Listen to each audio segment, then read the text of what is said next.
GS गुरु JP sir official YouTube channel पर आप सभी का हार्दिक स्वागत अभिनंदन वंदन करता हूं। और आज प्राचीन इतिहास यानी एंशिएंट हिस्ट्री, जैसा कि आप जानते हैं, इससे संबंधित मैंने वीडियो अपलोड किया जिसमें आपको बताया था कि वेद और उनके पुरोहित, वेदों के उपवेद संबंधित तथ्यों का आप लोगों से वर्णन किया था। आज हम लोग वैदिक साहित्य के अंतर्गत उपनिषद का जो है अध्ययन करेंगे। उससे पहले मैंने आप सबको बताया था कि सबसे पहले विश्व की प्राचीनतम जो साहित्य लिखा गया जिसको कि वेद कहा जाता है, वेदों को सरल शब्दों में लिखा गया, तो उसे विद्वान लोगों ने जो है इस काम को किया और विद्वान लोगों को ब्राह्मण कहा जाता था, इसलिए उनके द्वारा लिखे गए ग्रंथ को ही ब्राह्मण ग्रंथ के नाम से जाना गया। ब्राह्मण ग्रंथ के बाद आरण्यक लिखे गए। आरण्यक जिसे जंगल साहित्य या वन साहित्य के नाम से जाना गया, क्योंकि वैदिक काल में तब विद्या अध्ययन करने के लिए गांव से, शहर से लोग जंगलों में गया करते थे। तब के गुरुजी लोग जंगलों में रहा करते थे और वहां पर विद्या अध्ययन कराया जाता था, ज्ञान दान किया जाता था। बहरहाल उन विद्यार्थियों को सरल शब्दों में वैदिक तथ्यों को समझाने के लिए आरण्यक ग्रंथ लिखे गए। क्योंकि ये जंगलों में लिखे गए, इसलिए इनको जंगल साहित्य या वन साहित्य के नाम से जो है जाना गया है। आरण्यक, इनके बाद जो है लिखे गए थे क्या? उपनिषद। क्या लिखे गए? उपनिषद लिखे गए। उपनिषद लिखे गए। इनके बारे में मैं ऑलरेडी आप लोगों से जो है वर्णन कर चुका हूं कि जो वेद लिखे गए वैदिक काल में लिखे गए, और भारत में वैदिक काल मतलब 1500 to 600 यानी 1500 से लेकर के 600 BC का टाइम पीरियड था। जबकि ब्राह्मण ग्रंथ जो लिखे गए ये कब से कब तक जो है लिखे गए? तो ब्राह्मण ग्रंथ जो लिखे गए थे इनका टाइम पीरियड जो है अमूमन माना जाता है कि ब्राह्मण ग्रंथ जो है 800 से लेकर के और करीब 600 के आसपास जो है रहे होंगे। यानी उत्तर वैदिक काल में ही ब्राह्मण ग्रंथों की रचना का कार्य प्रारंभ कर दिया गया था। उसके बाद आरण्यक या जो कार्यकाल या उपनिषदों का था, उसको ऐसी मान्यता है कि 600 टू लेकर के 400 BC तक के जो है टाइम पीरियड में लिखा गया होगा। आरण्यक ब्राह्मण ग्रंथ पर मैं चर्चा ऑलरेडी कर चुका हूं। आज मैं जो है आप लोगों से चर्चा करूंगा उपनिषदों पर। उपनिषद उपनिषद उपनिषद ब्राह्मण ग्रंथ, आरण्यक, वेद, इन्हीं को सम्मिलित रूप से वैदिक साहित्य के नाम से जाना जाता है। किस नाम से जाना जाता है? वैदिक साहित्य के नाम से जाना जाता है। वैदिक साहित्य के नाम से जाना जाता है। अगर आपसे पूछे कि वैदिक साहित्य में किससे सम्मिलित किया जाता है? वेद, ब्राह्मण ग्रंथ, आरण्यक और उपनिषद को सम्मिलित किया जाता है। और उसके बाद जो लिखे गए उपांग, उसके बाद जो है लिखे गए जिनको वेदों को अच्छे ठीक ढंग से जो है समझने के लिए जो लिखा गया था उसे जो है कहा गया क्या? उसे कहा गया वेदांग। वेदांगों की संख्या कुल कितनी है? वेदांगों की कुल संख्या जो है 6 है। वेदांग के बाद जो है लिखे गए थे क्या? वेदांग के बाद जो है लिखे गए थे उपवेद। और 4 वेद हैं, तो इनके 4 उपवेद भी हैं, जिनको पिछले वीडियो में ऑलरेडी मैं आपसे चर्चा कर चुका हूं। अगर आप पहली बार इस वीडियो को देख रहे हैं तो आप प्लेलिस्ट में जाकर के उस वीडियो को जो है देख सकते हैं। उपवेद के बाद जो लिखे गए, उपवेदों के बाद लिखे गए क्या? तो उपवेदों के बाद जो है स्मृतियां लिखी गई। स्मृतियों के बाद जो है लिखे गए पुराण। पुराणों के बाद जो है लिखे गए महाकाव्य। महाकाव्य में जो है जैसा कि आप जानते हैं रामायण, महाभारत, ये महाकाव्य की श्रेणी में आते हैं। तो ये जो लिखे गए इनको जो है सम्मिलित रूप से इन्हीं को वैदिकोत्तर साहित्य कहते हैं। क्या कहते हैं? वैदिकोत्तर साहित्य के अंतर्गत इनको रखा जाता है, वैदिकोत्तर साहित्य। और जब भी जो है इसको कई बार पूछा है कि निम्न में से किसको वैदिक साहित्य में सम्मिलित किया गया है या सम्मिलित नहीं किया गया है? नहीं किया गया है जब भी पूछेगा आपसे तो उपवेद को हमेशा इनके साथ लगा करके रखता है, जबकि जो उपवेद हैं वैदिकोत्तर साहित्य में लिखे गए हैं, यानी वैदिक एरा के बाद लिखे गए हैं। वैदिक युग के बाद ये लिखे गए हैं और ये वैदिक युग के दरमियान लिखे गए हैं। इन पर भी चर्चा करूंगा, लेकिन फिलहाल हम लोग जो है आज उपनिषद पर जो है चर्चा कर रहे हैं। उपनिषद जिसका शाब्दिक अर्थ होता है आप सब जानते हैं, क्या? शिष्यों का गुरु के समीप बैठकर विद्या अध्ययन करना।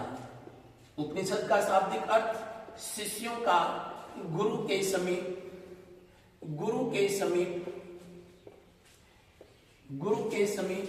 बैठकर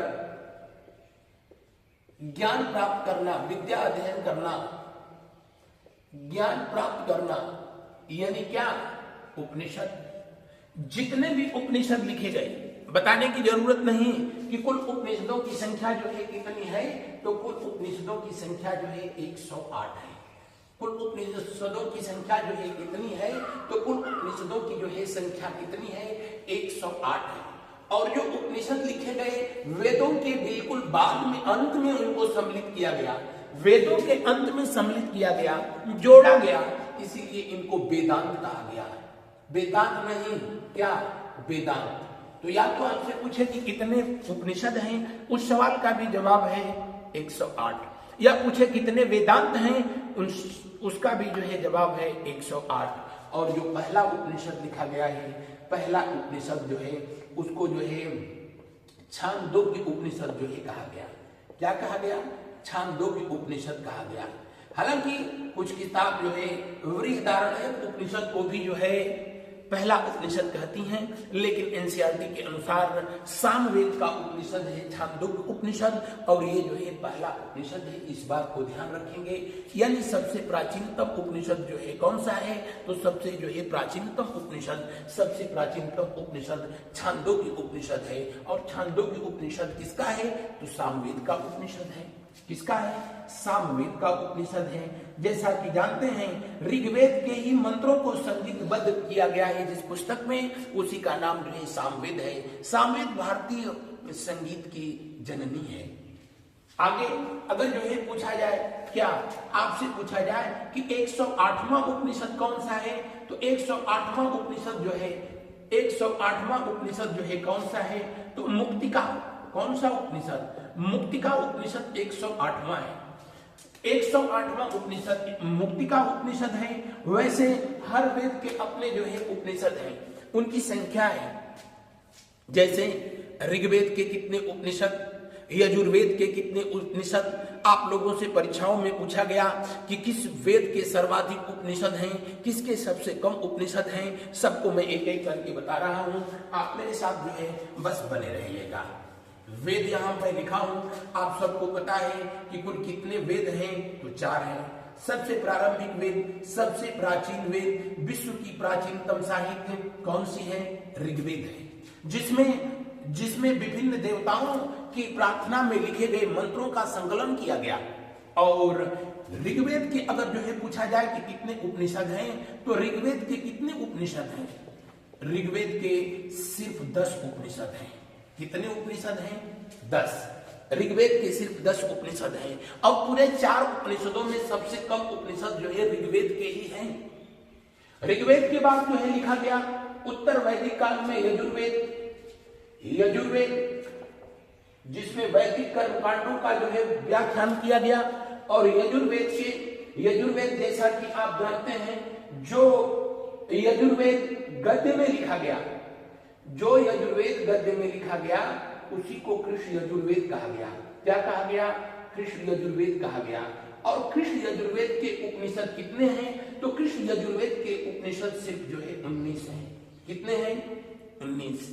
जबकि जो यजुर्वेद पद्य में लिखा गया, इसको कहा गया शुक्ल यजुर्वेद। क्या कहा गया? शुक्ल यजुर्वेद कहा गया। शुक्ल यजुर्वेद कहा गया। और शुक्ल यजुर्वेद में कुल कितने जो है, कुल कितने उपनिषद लिखे गए? कुल 32 लिखे गए। मेरे प्यारे एकलव्यों, इस बात को हमेशा ध्यान रखना। अगर आपसे पूछे कि सबसे अधिक उपनिषद किस वेद के हैं, तो जी हाँ, यजुर्वेद के हैं। यजुर्वेद के सबसे अधिक उपनिषद हैं। और कितने हैं, तो इनको आप जोड़ देंगे तो ये कितने हो जाएंगे? जी 51। यजुर्वेद के टोटल कितने हैं?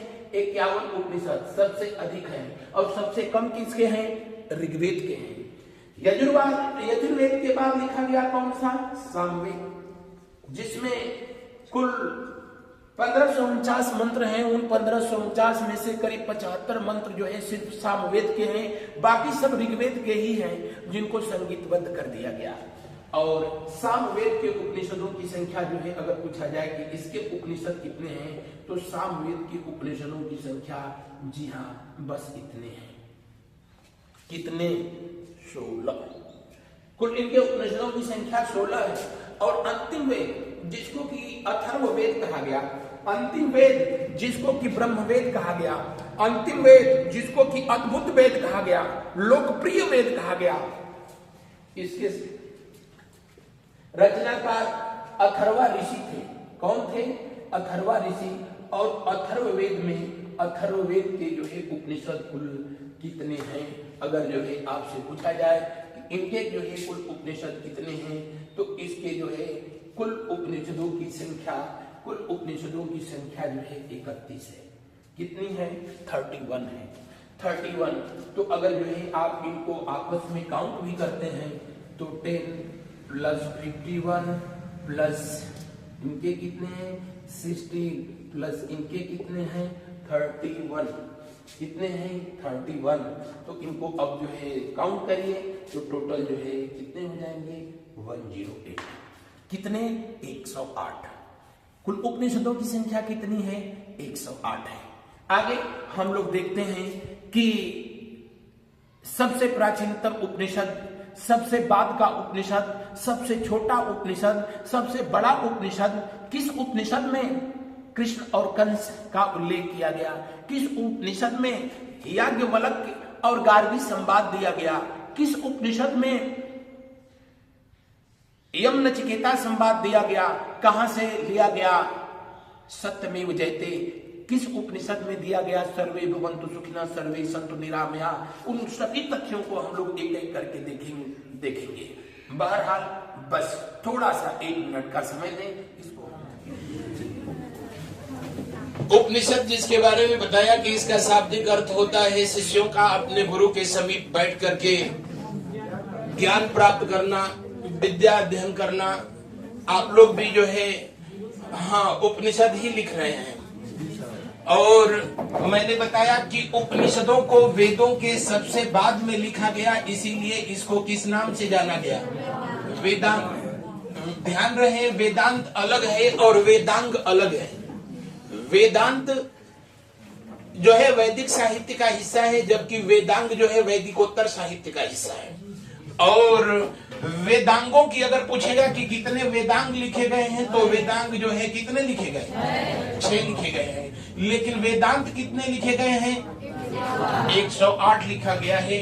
और जो पहला वेदांत यानी पहला उपनिषद है उसको जो है कौन सा? छंदोग्य उपनिषद कहते हैं। कल की क्लास में शायद बताया भी था।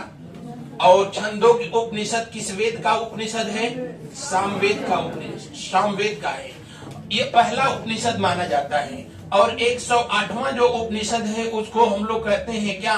मुक्तिका उपनिषद। क्या कहते हैं? मुक्तिका उपनिषद। और ये सबसे बाद में लिखा गया। और किसका ये उपनिषद है? अथर्ववेद का उपनिषद है। अथर्ववेद का उपनिषद है। अगर आपसे पूछा जाए कि सबसे बड़ा उपनिषद कौन है, तो सबसे बड़ा उपनिषद है कौन सा? बृहदारण्यक। बृहदारण्यक। और बृहदारण्यक किसका है? यजुर्वेद का। अगर पूछा जाए कि सबसे छोटकू उपनिषद, मैंने सबसे छोटा कौन सा है? मांडुक्य उपनिषद। और ये सबसे छोटा है, इसमें सिर्फ 12 मंत्र लिखे गए और 12 श्लोक लिखे गए हैं। और ये किसका है? अथर्ववेद का है। ये अथर्ववेद का उपनिषद है। ये सब चीजें कल भी आप लोगों से डिस्कस कर दिया कि किसमें जो है सर्वे भवन्तु सुखिनः सर्वे सन्तु निरामयाः का उल्लेख हुआ। कल बताया कि वसुधैव कुटुम्बकम किस में लिखा गया? किसमें लिखा गया है वसुधैव कुटुंबकम? महा उपनिषद में लिखा गया है वसुधैव कुटुंबकम। और सामवेद का है।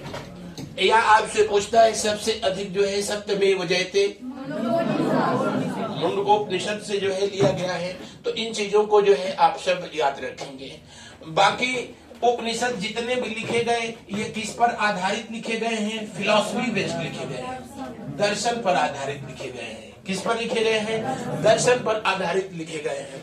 इन उपनिषदों से संबंधित तथ्य जो है इसलिए भी चर्चा में कुछ समय से है कि एक मुगल बादशाह था, बादशाह तो उसको शाहजादा था, शाहजादा कुछ ज्यादा था, जिसका नाम था क्या?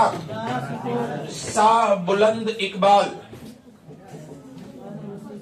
शाह बुलंद इकबाल।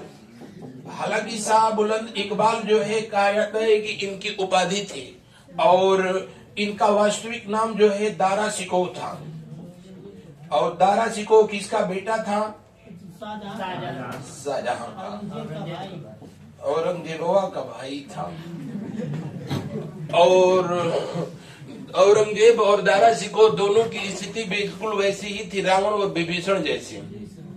तो दारा शिकोह एंड कंपनी, इन्होंने ये बहुत ही जो है विद्वान पुरुष थे। कहा जाता है कि यही वाराणसी में इन्होंने संस्कृत की शिक्षा जो है ली थी।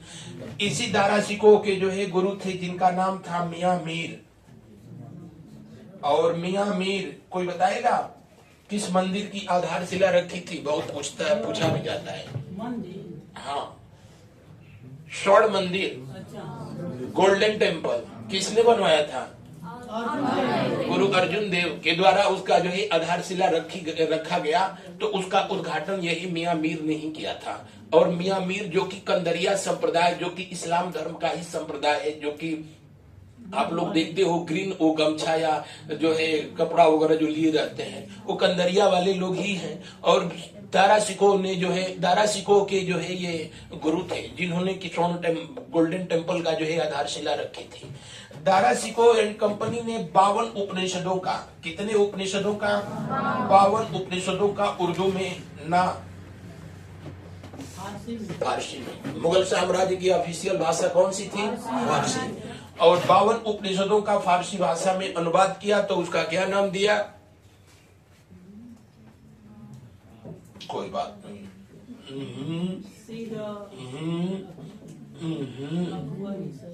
सिर ए अकबर। अब ये थे तो व्यक्ति ठीक, लेकिन उन्होंने लिखा कि सिर ए अकबर। तो इसके दो मतलब होते हैं। एक मतलब होता है अकबर का रहस्य। तो अकबर का उपनिषदों से कोई लेना देना था ही नहीं, क्योंकि इतने पढ़े लिखे थे कि अपना नाम नहीं लिख पाते थे। और दूसरा इसका एक मतलब होता है अकबर की कृति। तो ये भी गलत है, क्योंकि कहाँ उपनिषद और कहाँ अकबर की कृति। उन्होंने तो अपना नाम ही नहीं कभी लिखा, तो कहाँ से उपनिषद लिखेंगे।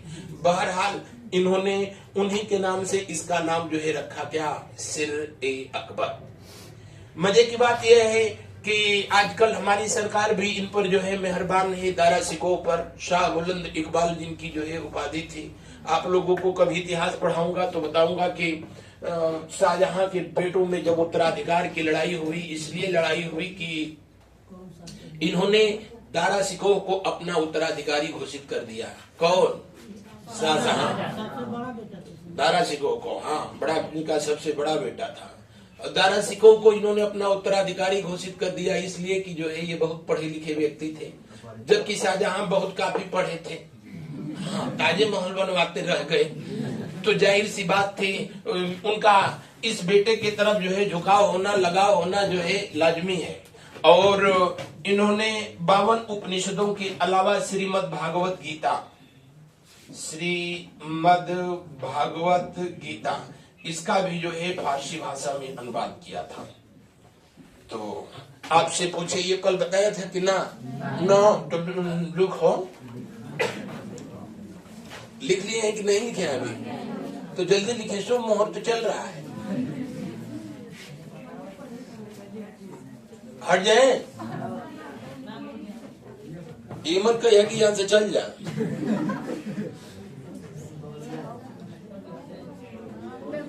शाह बुलंद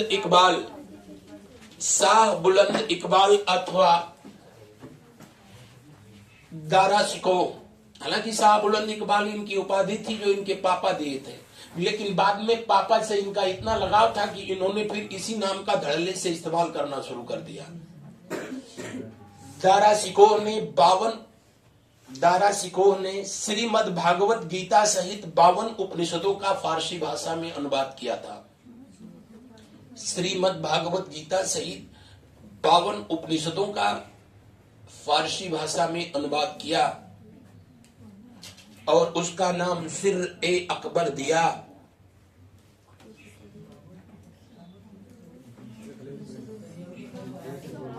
हाँ, एक बार और अनुवाद करिए। दारा शिकोह ने श्रीमद् भागवत गीता सहित 52 उपनिषदों का फारसी भाषा में अनुवाद किया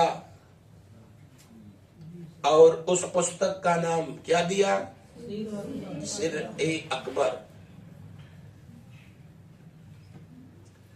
और नाम सिर-ए-अकबर दिया। नेक्स्ट पॉइंट से लिखें, दारा शिकोह ने उपनिषदों का अनुवाद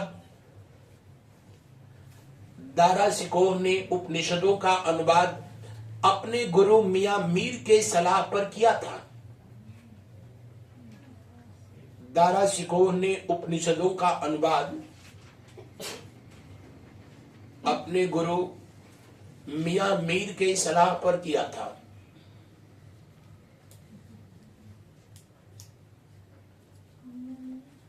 मियां मीर के सलाह पर किया। और याद रहे तो ठीक है, चाहे नहीं याद रहे तो कहीं लिख लेना। मियां मीर के द्वारा ही स्वर्ण मंदिर गुरु अर्जुन देव ने स्वर्ण मंदिर की आधारशिला रखी। जब उन्होंने बनवाया इसे, तब इसका क्या नाम हुआ करता था? स्वर्ण मंदिर तो नाम इसका तब हुआ ना, जब जो है राजा रणजीत सिंह के द्वारा उस पर जो है सोने की परत लगवाई गई थी। उससे पहले इसको हरमंदिर साहब क्या कहा जाता था? हरमंदिर साहिब कहा जाता था। तो अगर आपसे पूछे स्वर्ण मंदिर को जो स्थापित किया गया तो क्या नाम था? हरमंदिर साहिब।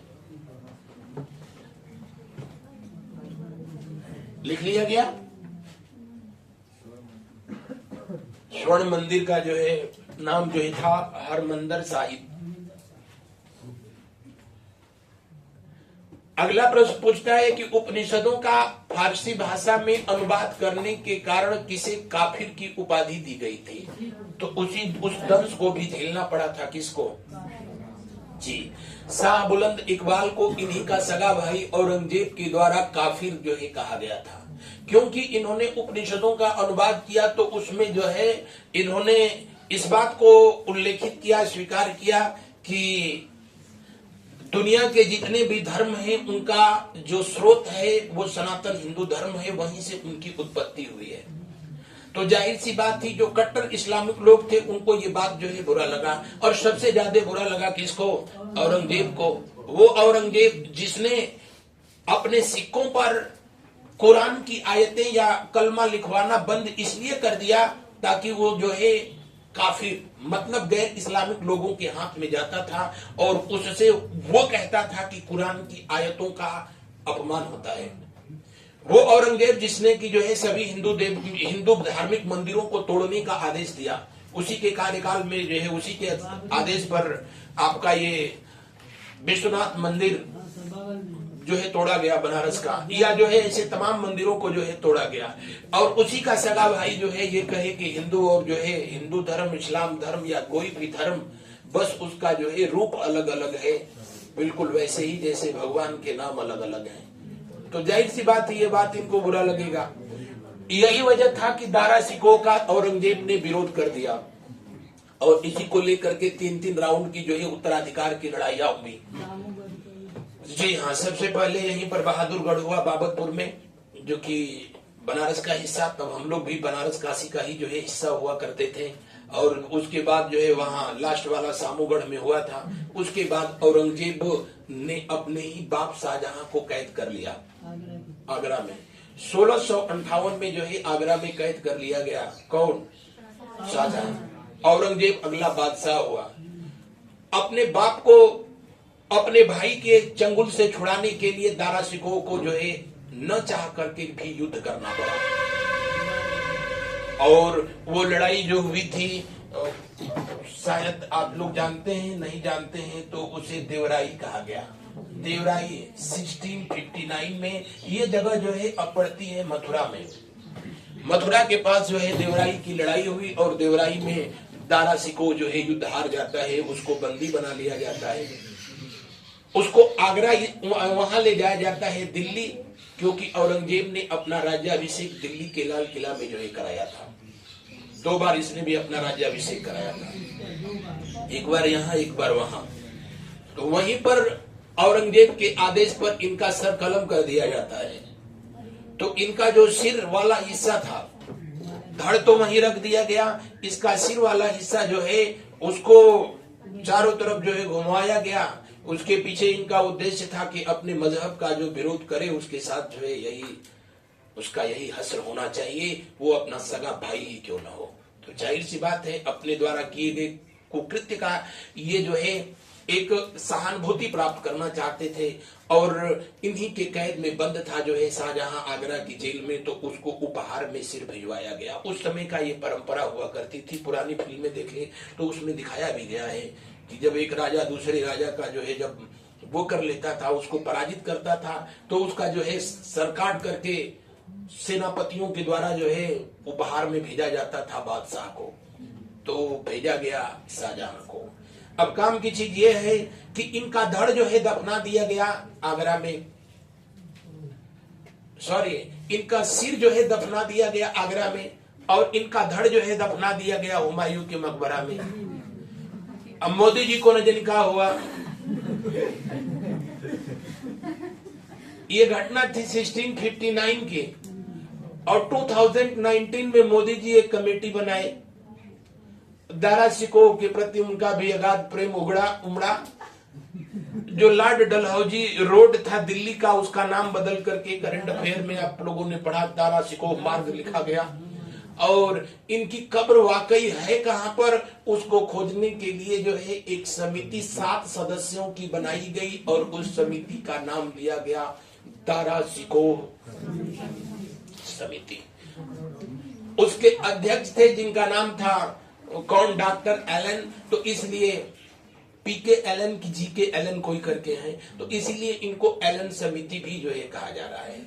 जो परीक्षा में जो है पूछा गया कि किस शहजादे की कब्र खोजने के लिए, खोदने के लिए नहीं, खोजने के लिए। लेकिन मजे की बात है कि जब तक वो खोदा नहीं जाएगा, खोजा नहीं जाएगा। अगर खोदा जाएगा तो उसमें से निकाल करके इनके कंकाल को किसके साथ जो है डीएनए टेस्ट कराया जाएगा, ताकि पता चले कि ये दारा शिकोह का है कि नहीं है। लेकिन सब जो है ये राजनीतिक अपना जी, आप लोग अपने बदसूरत शब्दों में, ये पूरी कहानी इसीलिए बताया था, लिख लेंगे। कौन?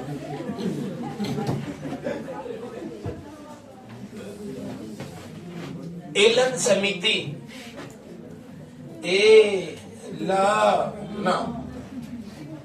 एलन समिति, या लिख लो दारा शिकोह समिति।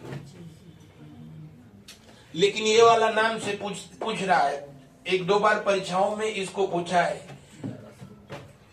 एलन समिति की स्थापना प्रधानमंत्री मोदी जी के द्वारा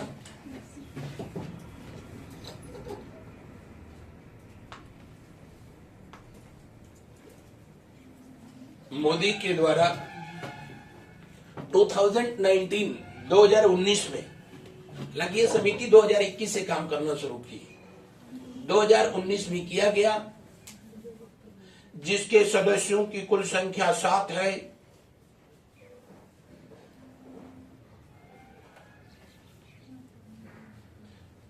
सदस्यों की संख्या 7 है।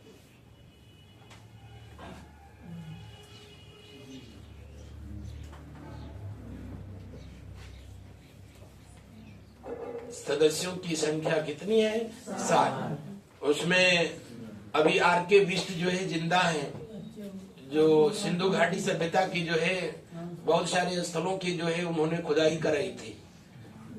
बीबी लाल भी थे, हालांकि वो कोरोना में निकल गए, उनको भी बनाया गया। मजे की बात थी कि उसमें इतिहासकार, उसके अलावा सीबीआई के भी कुछ मेंबर को सदस्य बनाया गया, और भगवान जाने वो लोग क्या खोजेंगे उसमें, लेकिन उससे कोई लेना देना नहीं। बस आप याद रखना कितने सदस्यों की समिति थी। और दिल्ली नगर निगम के डॉक्टर इंजीनियर जिनका नाम है संजीव कुमार ने अंततोगत्वा ये सफलता प्राप्त की कि हुमायूं के मकबरा में जो कब्र संख्या 49 है वही जो है दारा शिकोह की कब्र है। और संजीव कुमार ने कैसे उसको वो किया, उन्होंने किसी को नहीं बताया। हाँ, बशर्ते ये बताया कि जिनको विश्वास नहीं है खोद करके देख लो। हाँ, मैं पूरे विश्वास के साथ कह रहा हूँ कि यही उनकी कब्र है। और मजे की बात है कि इस समिति ने मान भी लिया कि नहीं वही उनकी कब्र है। तो उनका धड़ वाला हिस्सा यही हुमायूं के मकबरा में है, सिर वाला हिस्सा आगरा के ताजमहल में स्थित है। याद रहेगा ना? नहीं याद रहेगा तो लिख लेना। संजीव कुमार के द्वारा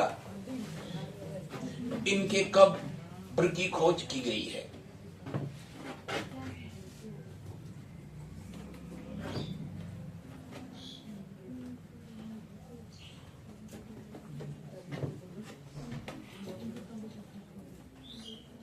संजीव कुमार के द्वारा इनकी कब्र की खोज की गई।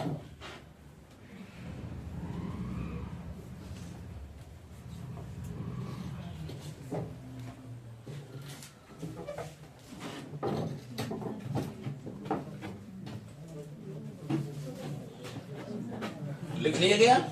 तो ये रही थी उपनिषदों की कहानी। उपनिषदों के बाद क्या लिखे गए? क्या लिखे गए? वेदांग। क्या लिखे गए? अगला होल्डिंग लिख लीजिए, वेदांग। वेदांगों की संख्या कुल कितनी है? 6।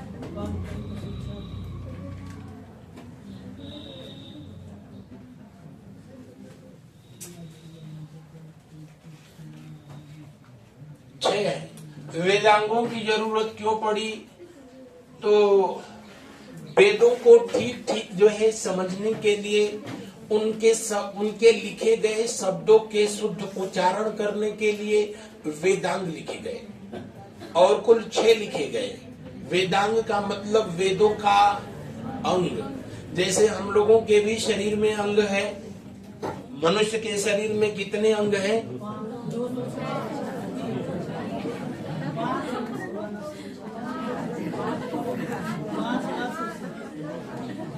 जो 5 बता रहा है वो कौन सा परजीवी है? इसके शरीर में बस 5 ही अंग हैं। 206 तो हड्डियां हैं।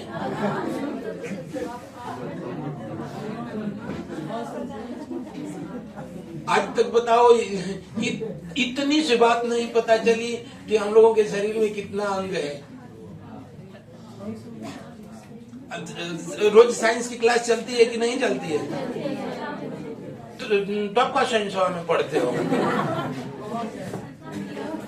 आओ इधर, क्या पढ़ते हो? अरे पहले अपने बारे में पढ़ लो। कवक, शैवाल, बैक्टीरिया। अगले जन्म में वही बनना है का? क्या?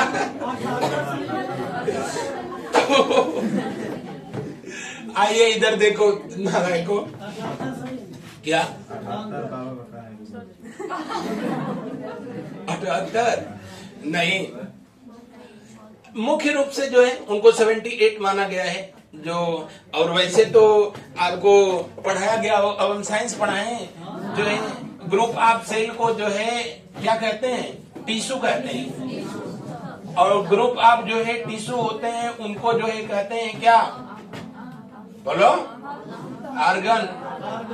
और ग्रुप ऑफ जो आर्गन होते हैं, आर्गन को जो है आर्गन सिस्टम कहते हैं। और आर्गन जो सिस्टम होते हैं उनके समूह को जो है बॉडी कहा जाता है। तो आप यहाँ देख रहे हो कि ग्रुप आप जो है टिश्यू है उन्हीं को आर्गन कहा जा रहा है, और जो टिश्यू है वो ग्रुप आप सेल। तो वैसे तो देखा जाए तो फिर ये पूरा शरीर ही जो है अंग ही अंग है, क्योंकि कोई ऐसा जो है अंग नहीं है जिसमें सेल नहीं है। जिस दिन सेल खत्म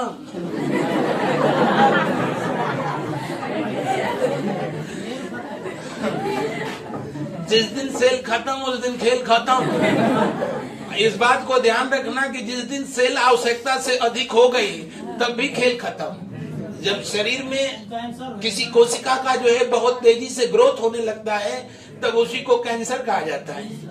तो कम हो जाए ठीक है, लेकिन अधिक हो जाए तो और दिक्कत करता है।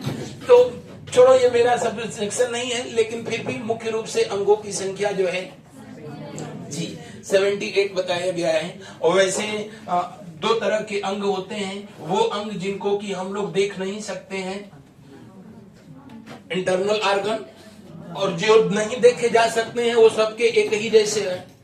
जैसे हम लोगों का हार्ट सबका एक ही तरीके का है, ऐसा नहीं है कि जो बहुत क्यूट है उसका बहुत क्यूट है।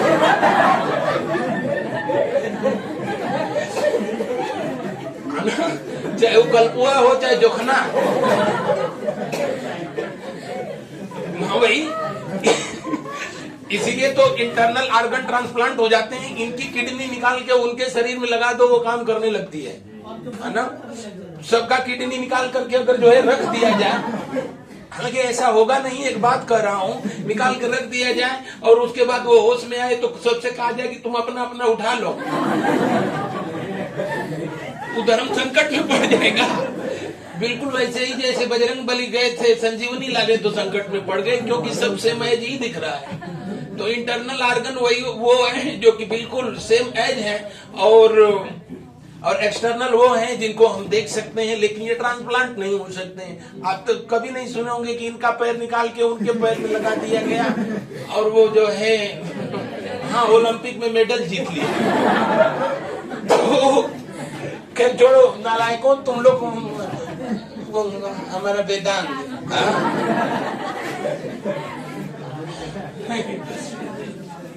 लिखो। वेदों को ठीक ढंग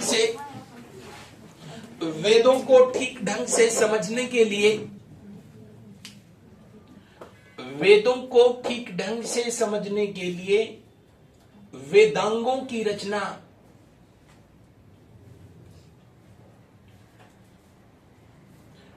वेदों को ठीक ढंग से समझने के लिए वेदांगों की रचना की गई।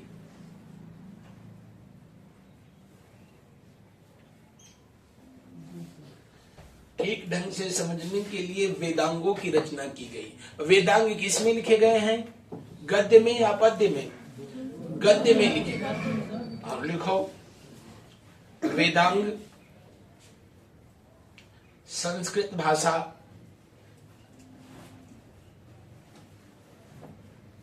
संस्कृत भाषा ब्राह्मी लिपि गद्य शैली में लिखे गए हैं। जय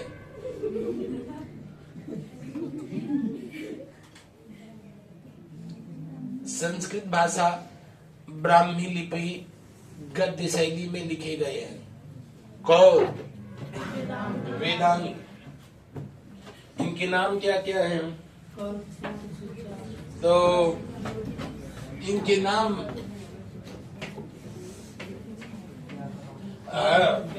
इसको ऐसे याद रख सकते हो, लेकिन चुपचाप लिखना बस।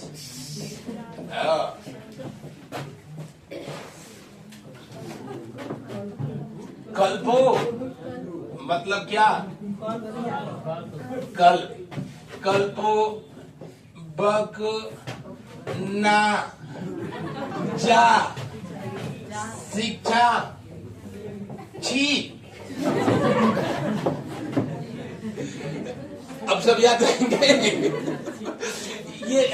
ये अंग्रेजी नहीं भोजपुरिया ट्रिक है। बक का मतलब व्याकरण,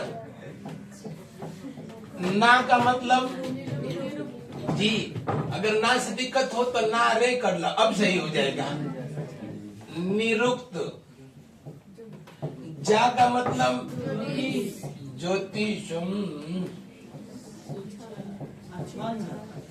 और शिक्षा का मतलब बताने की जरूरत नहीं है।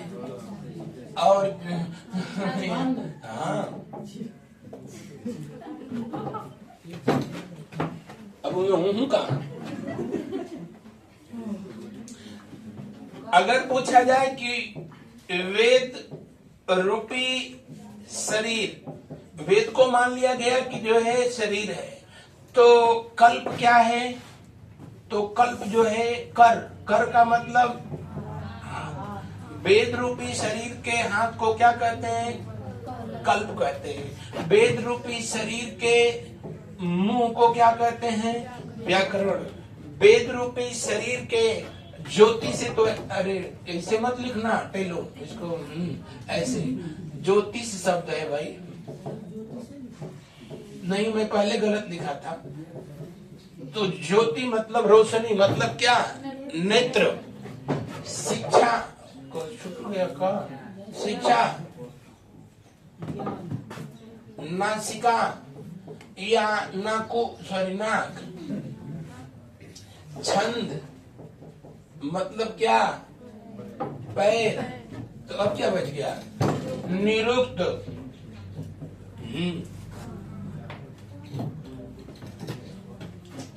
वेद रूपी शरीर के हाथ को कल्प कहते हैं, मुंह को व्याकरण कहते हैं, कान को निरुक्त कहते हैं, नेत्र को ज्योतिष कहते हैं, नाक को और को कहते हैं।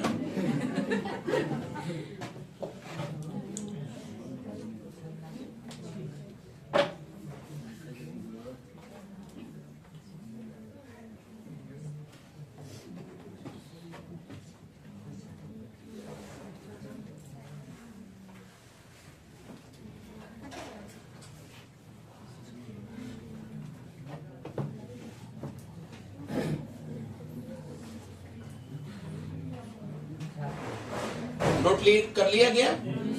रब करें?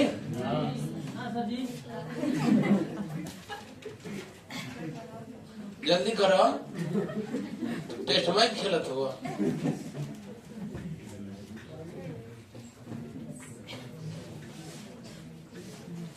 आगे बढ़े।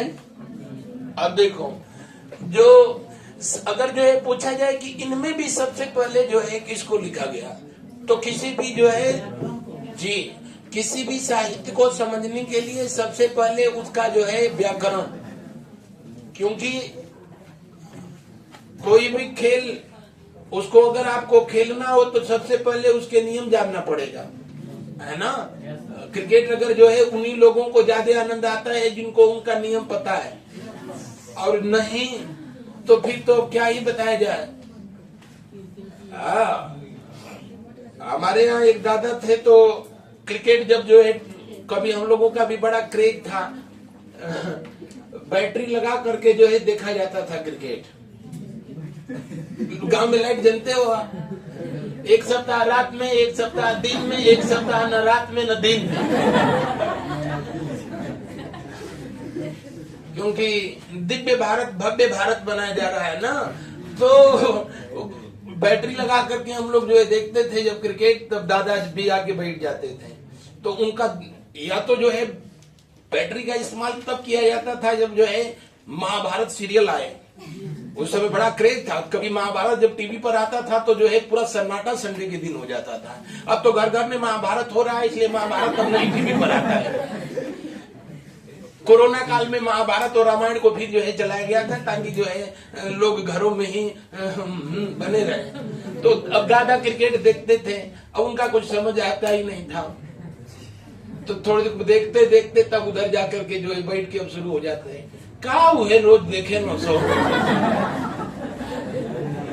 इनिया से एगो ढेला फेंकता, उनिया से एगो दबी से मारता। तो ऐसे इसलिए कि उनको जो है उसका नियम नहीं पता था। किसी भी साहित्य को जानने के लिए उसका व्याकरण जानना जरूरी है। अगर वेदांगों में भी पूछा जाए कि सबसे पहले किसको लिखा गया, अपने कमलवत शब्दों में लिखे पहला हेडिंग व्याकरण।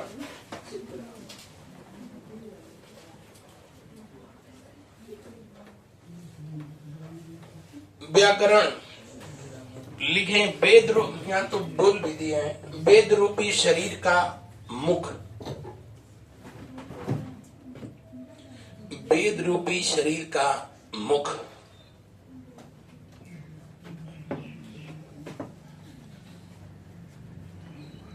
मुख व्याकरण है।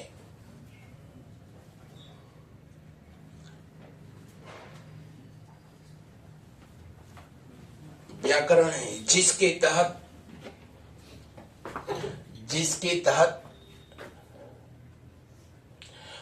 वैदिक साहित्य को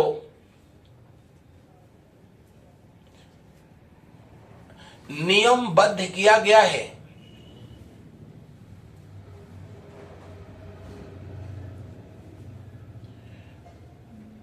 नियमबद्ध किया गया है, लिख दिया गया। जैसे आज भी हम लोग पढ़ते हैं तो बताया जाता है ना कि सेंटेंस लिखो तो सबसे पहले जो है कैपिटल लेटर में शुरू करो। ये अंग्रेजी का नियम है। हालांकि अंग्रेजी में तो खैर कोई नियम ही नहीं है, जितना नियम नहीं है उससे ज्यादा अपवाद है। सब पढ़ने पर लगता है कि नहीं सब बकवास है। लेकिन दुनिया का पहला जो है व्याकरण की पुस्तक जिस महोदय ने लिखा उनका नाम था पाणिनि, और जो पुस्तक लिखी उसका नाम था अष्टाध्यायी। अपने कमलवत शब्दों में लिखे। विश्व की प्रथम व्याकरण की पुस्तक अष्टाध्यायी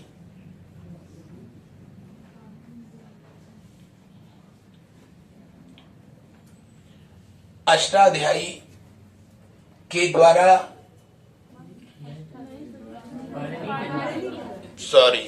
पाणिनि के द्वारा विश्व की प्रथम व्याकरण की पुस्तक अष्टाध्यायी पाणिनि के द्वारा लिखा गया। कोई बताएगा महाकवि पाणिनि किसके दरबार में रहते थे? लालो, अकबर कौन बता रहा है?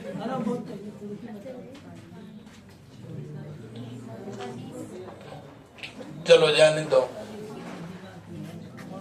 छोड़ दो, इम्पोर्टेंट नहीं है। नहीं बताए?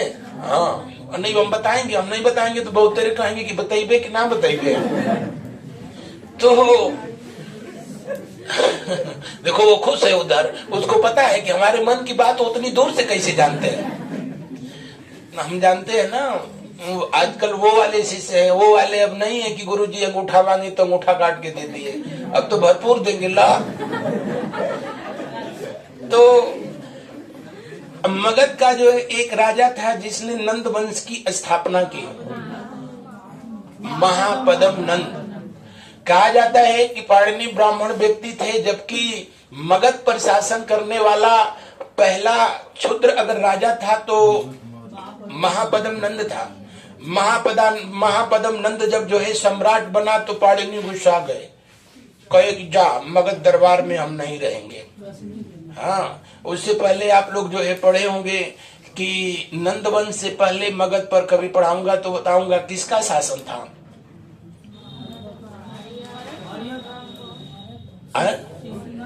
नालायकों। तो शिशुनाग वंश का जो है ये सेनापति थे महापदम नंद। इन्होंने ही शिशुनाग को जो है और नाग दशक का काम खत्म कर दीजिए। नाग दशक उसका नाम था, डंस ये दिए उसको और राजा बने तो पाणिनि नाराज हो गए कि जाओ तुम क्षुद्र शासक हो, तुम्हारे दरबार में मैं नहीं रहूंगा। ये छोड़ छाड़ के दरबार फरार हो गए। उसने अपने सैनिकों का इस्तेमाल किया कि खोज कहाँ गया। इनको सैनिकों ने खोजा और खोज करके इनको फिर लाया उसके दरबार में। तो ये कहे कि ये घोर अपराध है, अधर्म है। कहा है किसी क्षुद्र व्यक्ति का, क्योंकि स्मृतियों में लिखा गया है, मनु स्मृति में लिखा गया कि शूद्र का परम कर्तव्य है और सिर्फ वो है सेवा करना। शूद्र का जो है कर्तव्य है ब्राह्मण, क्षत्रिय और वैश्य की सेवा करना। और उसको अब यही ये ज्ञान बांटने लगे कि जो है मनुस्मृति में लिखा गया है कि परम कर्तव्य है सेवा करना, तुम तो राजा बन के बैठ गए हो। तो कहा कि हम सेवा करने के लिए ही तो राजा बने हैं, नाग दशक का सेवा किए थे, तुम्हारा भी सेवा करें? तो कहे नहीं, ये समझ गए कि मामला गड़बड़ है। और आखिर कहा कि मेरे परमिशन से अगर जो है यहाँ से दरबार से निकल गए तो कहे कि ना अब हम यहीं रहेंगे। और उसके बाद तो कभी गई वो न किए। और वहीं उसी के शासन काल में इन्होंने अष्टाध्यायी की रचना की थी। तो अगर आपसे पूछे कि किसके शासन काल में अष्टाध्यायी लिखी गई थी, महापद्म नंद के शासन काल में लिखा गया था। कहाँ कहाँ बताएं तुम लोगों को, ठीक है, याद रहेगा ना कि लिखना पड़ेगा। हाँ, महापद्म नंद के शासन काल में अष्टाध्यायी की रचना हुई, या पाणिनि महापद्म नंद के दरबारी थे, बात ही कही है।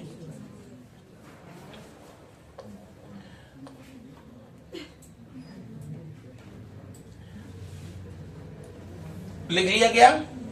अच्छा, अब चूंकि लगे हाथ इसी क्रम में है तो उनको भी जानो। अष्टाध्यायी को इन्होंने गुस्से में थे ना, तो गुस्से में लिख रहे थे, तो अपनी पूरी विद्वत्ता उड़ेल दी कि बताओ शूद्र व्यक्ति हमको धमकी दे रहा है कि अगर भाग गईला तो बात बिगड़ जाई। तो जो है पूरे अपनी विद्वत्ता उस पर उड़ेल दिए।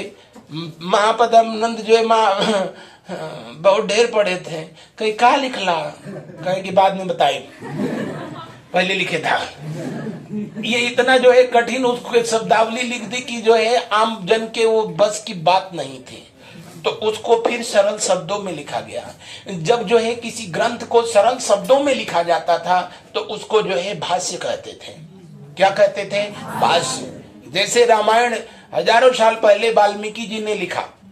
वाल्मीकि जी जो कि उनका इतिहास पढ़ेंगे तो वो एक डाकू थे। उनका नाम जब डाकू रहे तो नाम रत्नाकर था, लेकिन परिवर्तन हुआ तो ऐसा परिवर्तन हुआ कि जो है जी महाकवि वाल्मीकि हुए, उन्होंने रामायण लिखी तो उन्होंने पूरा जो है पूरी अपनी विद्वत्ता उतार दी। आम जन के बस का बात था ही नहीं। अब उसको गोस्वामी जी कहे कि इतना कठिन लिखवा, तो उन्होंने अवधी भाषा में लिखा। आम जन के जो है भाषा में लिख दिया तो जो है वो बहुत फेमस हुआ। तब रामचरितमानस के हालांकि जो है ये गोस्वामी जी का जो है ये कह लीजिए कि महानता थी, जिन्होंने बताया कि मैंने इसको संस्कृत से सिर्फ रूपांतरित किया है, मैंने इसको अवधी भाषा में, बाकी मैंने जो है ऐसा कुछ, हालांकि कुछ उसमें इन्होंने भी अपना बाद में दिमाग लगाया जहां था। इसलिए रामचरितमानस और रामायण में कहीं कहीं प्रसंग आते हैं जो कि अलग अलग हैं। बहरहाल इन्होंने अवधी में लिख दिया। उसके बाद लोगों को पता चला कि नहीं बहुत अच्छी चीज है ये रामचरितमानस, उससे भी बेहतर वो था। और वही कहानी अब यहाँ थी। इस पर भाष्य लिखने का काम जो है किसने किया था? तो इस पर भाष्य लिखने का काम जो है पतंजलि ने किया। किसने? जी। और पतंजलि बाबा रामदेव वाला नहीं ना, वो भी जो है ऋषि थे और इनके शिष्य थे। आपसे अगर जो ये पूछे कि इसको सरल शब्दों में किसने लिखा था, तो जी अपने कमलवत शब्दों में लिखें, अष्टाध्यायी पर भाष्य।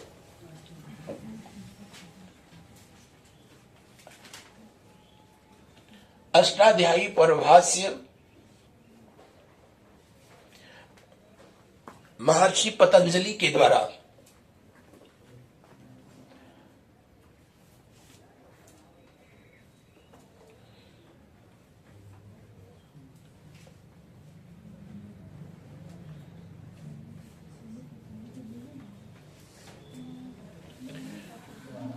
किसके द्वारा लिखा गया? जी महर्षि पतंजलि के द्वारा लिखा गया था।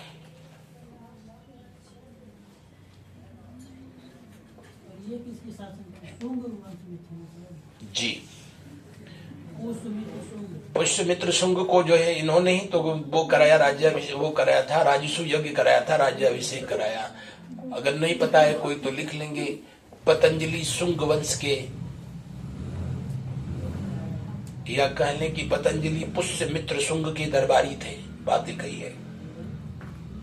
पतंजलि पुष्यमित्र शुंग के दरबारी थे।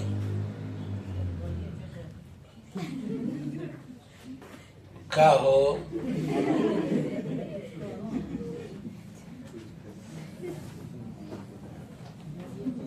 पतंजलि पुष्य मित्र शुंग के दरबारी थे, लिख दिया गया। तो उसके बाद तो यहाँ से संस्कृत से कथा शुरू हुई, तो हर भाषाओं में जो है उसके व्याकरण लिखे गए, और अब बताने की जरूरत ही नहीं है। अब कुछ दिनों जो है पता चला है कि भोजपुरी भाषा की भी जो है व्याकरण लिखा जा रहा है। आप लोग भी अखबारों में सुने होंगे, क्योंकि यहाँ से आपके ना यही गोरखपुर से सांसद हैं रवि किशन, पहले नाचते थे अब तो सांसद हो गए हैं। तो उसमें कौन क्या दिक्कत है? भारत की राजनीति में पूरा इतिहास उठा करके देख लीजिए तो नाचने गाने वालों का बड़ा जो है बोलबाला रहा है। तो इन्होंने पहली बार ऐसा हुआ आजाद भारत के इतिहास में जिन्होंने भोजपुरी भाषा का जो को भारतीय संविधान की 8वीं अनुसूची में दर्ज किया जाए, इसको लेकर के निजी विधेयक पेश किया है। ये भी आपकी परीक्षाओं के दृष्टिकोण से महत्वपूर्ण है, और हालांकि उस पर विचार गवर्नमेंट नहीं कर रही है। योगी जी की बस की नहीं है, क्योंकि ये तो केंद्र सरकार का मामला है। योगी जी के बस का तो सिर्फ बुलडोजर है, ये केंद्र सरकार का मामला है। केंद्र सरकार उस पर, अब उसके कुछ जो है स्टैंडर्ड होते हैं कि ऐसी भाषा जिसमें साहित्यिक रचना की जाए। तो भोजपुरी में साहित्यिक रचना खूब हुई है। दुनिया में जानकर आपको ताज्जुब होगा कि सबसे अधिक इस समय फिल्में भोजपुरी में बन रही हैं। हाँ, और YouTube भी टेंशन में आ जा रहा है। जब भोजपुरी के गाने रिलीज हो रहे हैं तो एक ही दिन में वो मिलियन पार कर जा रहा है व्यू। आप लोगों ने देखा वो कौन भोजपुरी का एक गायक है, उसको लेकर के YouTube ने भी उसको वो सम्मानित किया। का नाम है? खेसारी। तो भोजपुरी के प्रति हम लोगों की दीवानगी पूछना ही नहीं है। हाँ, शादी विवाह में भोजपुरी गाना न बजे तो जो है वो संपन्न ही न हो। तो हाँ, डीजे इंडस्ट्री बंद हो जाए। तो मैं ये सब नहीं कह रहा हूं। तो उसका भी जो है पहला कदम जब इन्होंने निजी विधेयक प्रस्तुत किया तो उससे जो है ये पूछा गया कि भाई जो है इसके कुछ स्टैंडर्ड है होने चाहिए। उसके बाद इसको जो है मे भी 8वीं अनुसूची में सम्मिलित किया जाए। तो उसमें साहित्यिक रचना होना चाहिए, उसका अपना जो है व्याकरण होना चाहिए, उसके विकास से संदर्भ जो है संबंधित उसके संस्थान होने चाहिए। जैसे हिंदी विकास संस्थान जो है कार्य करता है, या साहित्य अकादमी जो है इसके लिए काम करती है। तो इसका जो है अब व्याकरण भी लिखा जा रहा है। तो देखिए वो महान भाव, हालांकि उन्होंने बोला था किससे लिखवा रहे हैं, उस व्याकरण में वो क्या लिख रहा है। हाँ भाई, अब वहां तो व्याकरण लिखेगा तो सर्वनाम को सर्वनामवा लिखेगा, व्याकरण बेकरणवा हो गया।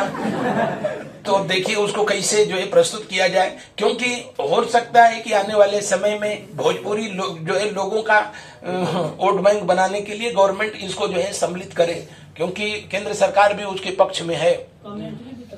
क्या भोजपुरी में? हाँ, IPL का कमेंट्री की मरलस छक्का।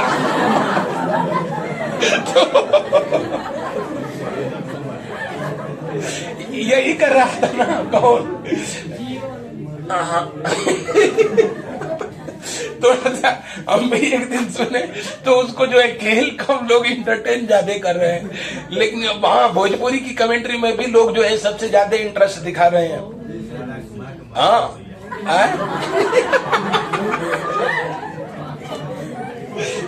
तो भाई 22 भाषाएं भले हैं, उनमें जो है भोजपुरी एक ऐसी है जो कि 8वीं अनुसूची में दर्ज नहीं है, लेकिन उसके अपने चैनल रजिस्टर्ड भाषाओं से ज्यादा हैं। देख रहे हो, कहीं महुआ है तो हाँ बहुत ज्यादा नहीं, उस पर महाभारत रामायण सबका भोजपुरीकरण आ रहा है। राम रावण से कर रहे हैं, आप तो लौट ले जा। तो नालायक हो तुम लोग, इसी में सब व्याकरण के बाद अपना लिखो, कौन सा उसको लिखा गया। इसका जो है ज्योतिष लिखा गया, नेत्र। नेक्स्ट पॉइंट से लिखेंगे ज्योतिष।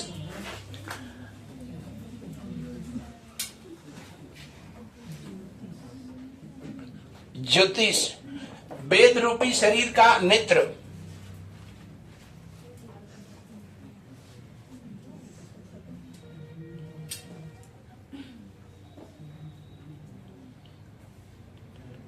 वेद रूपी शरीर का ज्योतिष,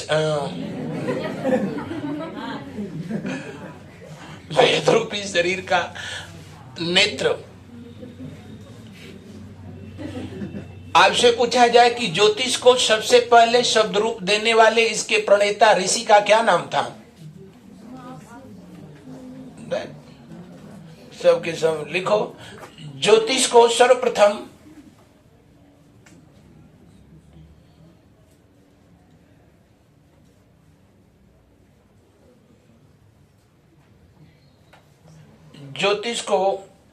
सर्वप्रथम लोमहर्षक के द्वारा, लोमहर्षक ऋषि का नाम है।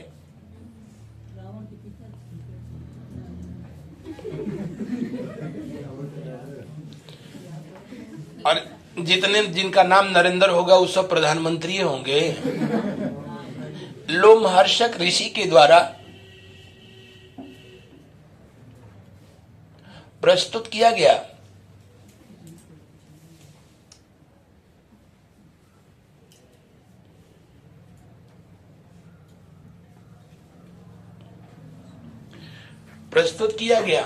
और बाकी तो ज्योतिष जो है इतना तो हर कोई जानता है, आजकल बताने की जरूरत नहीं है। अब तो मोबाइल पर जो है ऐप बता रहा है कि ये ऐप है, इसको डाउनलोड करिए और फ्री में अपनी जन्म कुंडली जानिए। कहाँ है? अच्छा हाँ, तो मैं समझ गया कि यहाँ भी लोग इस्तेमाल करने वाले हैं। और वहाँ जो है आपका भविष्य वो लोग बता रहे हैं जिनका खुद का भविष्य का कोई पता नहीं है। सही तो ये है कि आपका भविष्य बता करके वो जो है पैसा कमा रहे हैं, अपना भविष्य बना रहे हैं। क्योंकि ऐसा मान्यता है और है भी कि वाकई जिनको ज्योतिष का जो है सच में नॉलेज है, वो आम जन से जो है उनका कोई वास्ता नहीं है। और जिनको जो है इसका बिजनेस बना करके घूम रहे हैं, उनको जो है इसका कोई जो है नॉलेज नहीं है। अब तो साइंस से भी, कंप्यूटर से, एआई भी जो है भविष्य बताने लगा। अब वो कितना सही है कितना गलत है, लेकिन सही तो ये है कि हर व्यक्ति अपना भविष्य अपना खुद से जो है बनाता है। क्योंकि आज जैसा आप कर्म करते हैं, कल का भविष्य आपका वैसा ही बनता है। तो इन्होंने भी जो है यही कहा कि हर व्यक्ति अपने भविष्य का निर्माता है। वर्तमान आपके भविष्य को निर्धारित करता है ज्योतिष। हालांकि इसको तारों, नक्षत्र, इनकी जो है गतियों के आधार पर बनाया गया, ऐसी मान्यता है। आपको ज्योग्राफी पढ़ाया गया तो बताया भी जाता है कि नक्षत्रें कितनी है।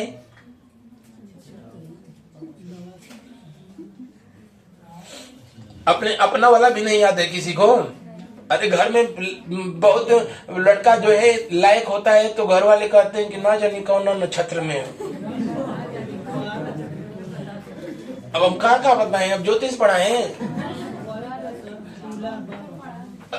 हाँ पढ़ा दीजिए। अब कुछ दिन के बाद तो कहो कि जो है हमारा भविष्य बता दीजिए।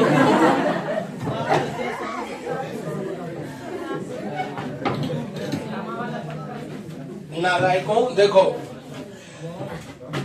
ये हमारे यहाँ थोड़ी देर तक मान लीजिए सूर्य है और सूर्य के चारों तरफ पृथ्वी परिक्रमा कर रही है और पृथ्वी के चारों तरफ हिमोनवा परिक्रमा कर रहा है। चंद्रमा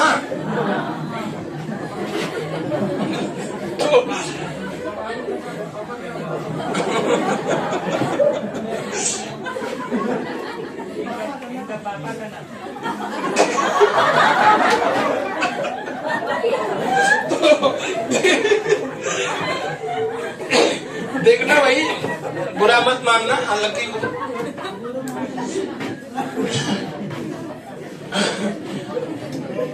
तो अब हम क्या बता रहे थे, तुम लोग समझे ना? तो जब पृथ्वी सूर्य की की परिक्रमा करती है तो तारों का जो है समूह, ग्रुप ऑफ स्टार, उनसे होकर के पृथ्वी गुजरती है। जो ग्रुप ऑफ स्टार हैं उनसे होकर के पृथ्वी गुजरती है।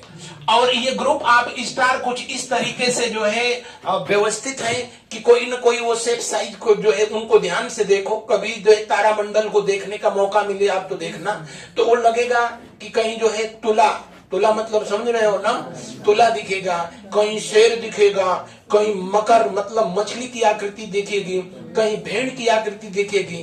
तो ये जब पृथ्वी हमारी जो है परिक्रमा करती है तो एक महीने में मतलब 32 दिन। Thank you. तो एक महीने में एक तारा समूह को पार करती है, और जिन तारा समूह को यानी जो है ग्रुप ऑफ स्टार को पार करती है उसी को कहते हैं राशि, है ना। तो एक महीना में एक राशि, दो राशि, यहाँ आते आते जो है कितनी कुल राशियां कितनी है? 12। ये समझ में आया? नालायकों, इसी के आधार पर ग्रेगोरियन कैलेंडर बनाया गया, जनवरी, फरवरी, मार्च, अप्रैल। हाँ, ये सूर्य की गति के आधार पर बनाया गया है। पश्चिम के जो लोग हैं वो कहते हैं कि नहीं, हम लोगों का जीवन सूर्य की गति से जो है ज्यादा प्रभावित है। अब हम लोगों का ज्योतिषी चंद्रमा की गति के आधार पर जो है लिखा गया है, क्योंकि चंद्रमा भी पृथ्वी के चारों तरफ परिक्रमा करता है। पृथ्वी जो है सूर्य के चारों तरफ परिक्रमा करती है। अगर सूर्य पूछा जाए कि किसके चारों तरफ परिक्रमा करता है, किसके? आकाश गंगा जिसका नाम जो है क्या? मिल्की वे है। तो उधर भी कोई न कोई किसी न किसी की परिक्रमा कर ही रहा है। और जब चंद्रमा इसकी परिक्रमा करता है तो ये भी तारों के जो है समूह से होकर के गुजरता है। तो यहाँ पर जो तारों के समूह हैं इनको जो है नक्षत्र कहा गया है।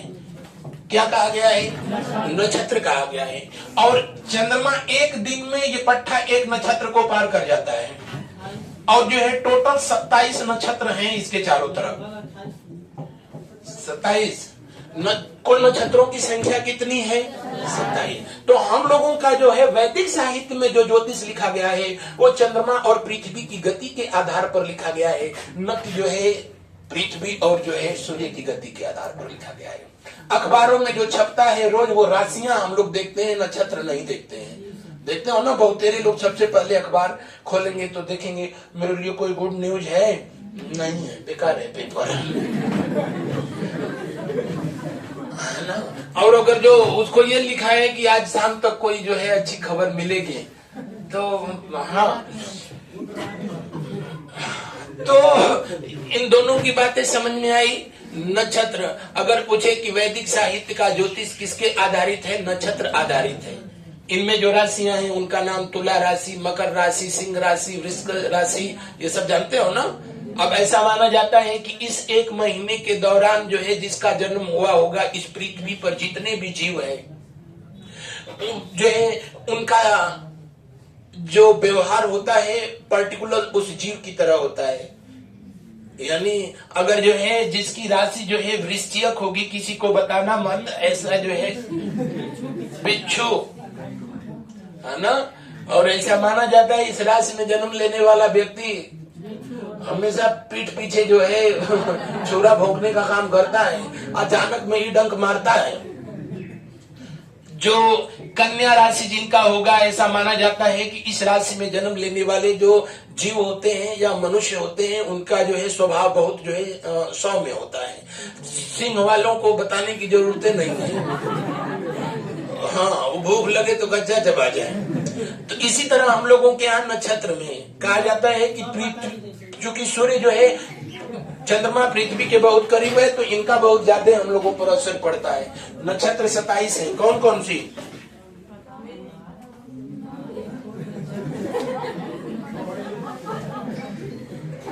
हमेशा बताएंगे। अच्छा, सबको अपनी अपनी राशि याद है कि नहीं याद है?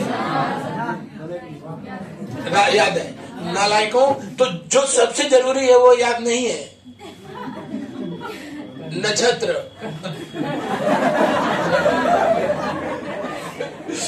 छोड़ो, जाने दो समय।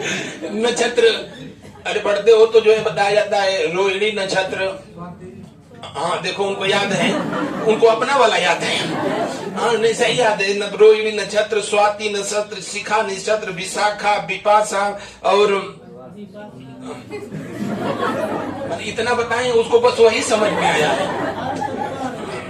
तो हाँ, तो इसी तरीके से जो है कुल कितनी नक्षत्र हैं? 27। चलिए अब हम क्या बताए थे? ज्योतिष लिख लें। जो है ज्योतिष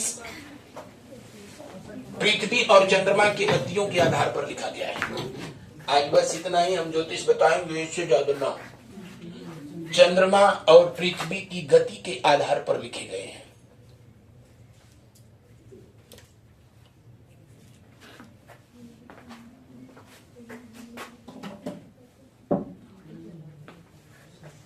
चंद्रमा और पृथ्वी की गति के आधार पर लिखे गए, लिख लिया गया नाम। तो बस आज इतना ही, शेष अगले दिन। धन्यवाद।